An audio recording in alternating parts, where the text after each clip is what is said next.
విమాన ప్రమాదాల నేపథ్యంలో షెడ్యూల్ చేయని విమాన ఆపరేటర్లు ఎన్ఎస్ఓపీల కోసం విమాన నిర్వహణ డేటాతో పాటు భద్రతా ర్యాంకింగ్లను బహిర్గతం చేయడం వంటి కఠిన చర్యలను పౌర విమానయాన నియంత్రణ సంస్థ డీజీసీఏ ప్రకటించింది.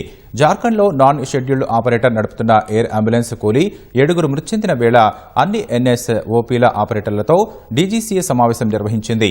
విమానాల దుర్ఘటనలు పెరుగుతున్న నేపథ్యంలో వాటిని నివారించడానికి ఈ రంగం అంతటా భద్రతపై ఎక్కువ దృష్టి పెట్టవలసిన అవసరాన్ని దృష్టిలో పెట్టుకుని ఈ సమావేశం నిర్వహించినట్లు డీజీసీఏ తెలిపింది. ఎన్ఎస్ఓపీల మేనేజర్లు సీనియర్ నాయకత్వం వ్యక్తిగత ఉల్లంఘనలకు వ్యక్తిగతంగా బాధ్యత వహిస్తారని హెచ్చరించింది. భద్రతా లోపాలకు పైలట్లపై మాత్రమే నిందించలేమని పేర్కొంది. విమాన వయస్సు, నిర్వహణ చరిత్రతో సహా కీలకమైన భద్రతా సమాచారాన్ని బహిర్గతం చేయవలసిన అవసరంతో పాటు ఎన్ఎస్ఓపీలకు భద్రతా ర్యాంకింగ్ ఉంటుందని డీజీసీఏ తెలిపింది. ఎన్ఎస్ఓపీల పైలట్లు నిబంధనలు పాటించకపోతే కఠినమైన జరిమానాలను ఎదుర్కోవాల్సి ఉంటుందని హెచ్చరించింది. 5 ఏళ్ల వరకు లైసెన్స్లను రద్దు చేస్తామని వివరించింది. ఎన్ఎస్ఓపీల పాత విమానాలతో పాటు యాజమాన్య మార్పులకు లోనవుతున్న వాటిపై పర్యవేక్షణ పెరుగుతుందని నియంత్రణ సంస్థ తెలిపింది.